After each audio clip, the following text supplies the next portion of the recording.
What up, nerds? My name is Leslie Smith. Welcome to the Nerdy Narrative, where today I will be sharing with you my August reading plans. I will be reading The Grimm by K.H. Nelson. The peace between men and elves is very fragile. Apparently our main character has the key to either inciting this war or perhaps preventing it from happening. Which will he choose? We'll find out together. I cannot wait.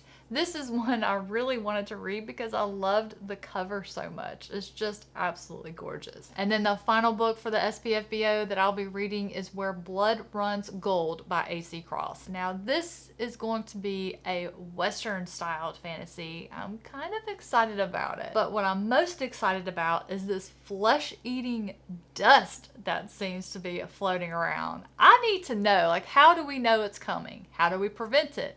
How did it get its start? And then we have this sheriff who went through something and he's kind of just given up. And of course we have this family that's seeking a refuge that comes to the area, and something about them has kind of caused him to get involved. There's just a lot of interesting threads in this story from the book description that I want to pull. I cannot wait to see how they're going to come together and form an overall picture. How do they all connect? I'll be reading it soon and will of course share how I'm feeling about it. I will also be reading The Ninth Reign by Jen Williams, the first book in the Winnowing Flame trilogy.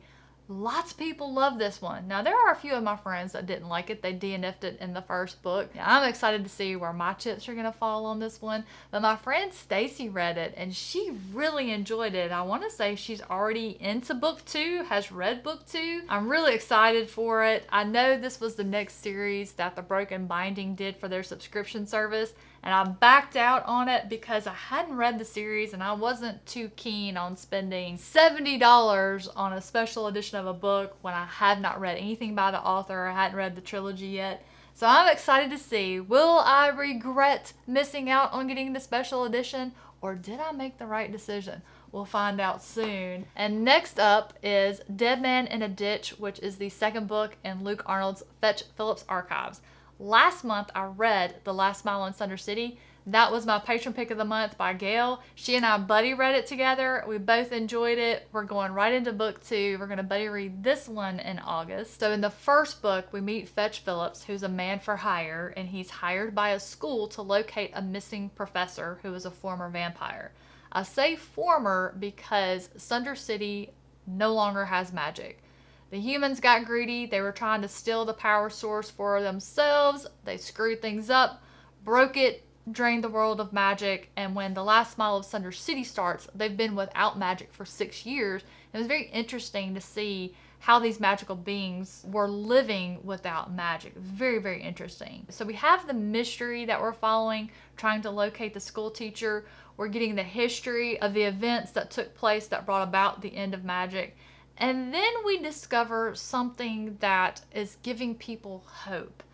And I'm hoping that we get more of that in this next installment here. And looking at the book description, I think we are. And I'm not going to tell you what it says because if you haven't read the first one, I think it would be a spoiler for it. So I'm not going to get into that. While we're talking about continuing series, let's talk about book 2 in the Risen Kingdoms, A Labyrinth of Scions and Sorcery by Curtis Craddock. I loved the first book in the series, An Alchemy of Mask and Mirrors.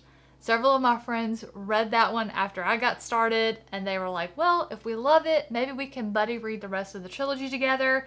That is on. I am so excited to read the series that I have fallen in love with, especially with friends, and this book is gorgeous. I mean, whew. Beautiful, just absolutely beautiful. And then next up here is the Wine and Crime book club pick for the month of August, Razorblade Tears by S.A. Cosby. There have been so many of us that actually had this book, but we haven't read it yet, but we've been excited to read S.A. Cosby. I cannot wait. I want to say, is he from Mississippi, or does he write about Mississippi, which is where I'm from? Okay, no, the author is from Virginia. Why did I think he was from Mississippi? Maybe one of his other books takes place in Mississippi? Ike and Buddy Lee, two ex-cons with little in common other than a criminal past and a love for their dead sons, band together in their desperate desire for revenge. Oh, this one's gonna be so good. Man, I cannot wait. That just sounds like that would make an amazing movie, am I right? Next, let's talk about some titles that I accepted for review this month. First on the docket is Austrian Spencer's The Sadius. This one I have been really excited for. It's got illustrations that I want to say the author drew, because he sent me some concept art along with it, show progression and how the characters were designed. But the back says, "Is today a good day to die? Death, a walking skeleton armed with a scythe, a rider of the apocalypse, it has always been assumed, is a man that brings the souls of the dead to wherever they are destined to go." But what if we got that wrong? What if he were a ghost that, instead of moving your soul on silently after you had died, actually did the hard part for you? Death has to die again and again to pay for his sins and to free trapped souls before their bodies perish, only to replace those souls to die for them. A death whose existence is a curse, where the other riders of the apocalypse are not his allies, but his enemies. How do you want to die today? What a creative way to turn that around and think about it differently. I can't wait to see how this one goes and to talk about it with you guys. And the next one here I have to review is Stacey McEwen's Ledge. The name sounds familiar. She is a huge TikTok sensation, famous for her TikTok of turning her husband into a fictional character. They are a hoot, and her husband just deadpan humors so well. So rumor has it this one is a bit of a spicy romance fantasy with the enemies to lovers trope.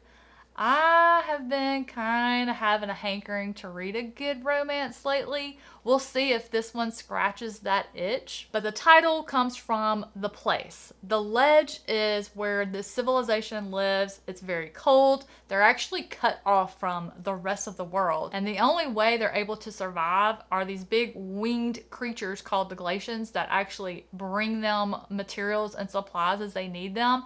In exchange, I believe they have to offer a sacrifice to the glacians, which is where I'm guessing our enemies to lovers trope's gonna come in.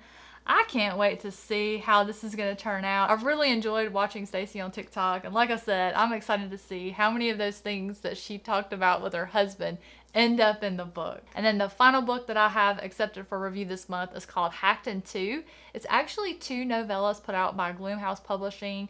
One is by James G. Carlson, who wrote Midnight in the City of the Carrion Kid that I read last month, I think it was. It was so good.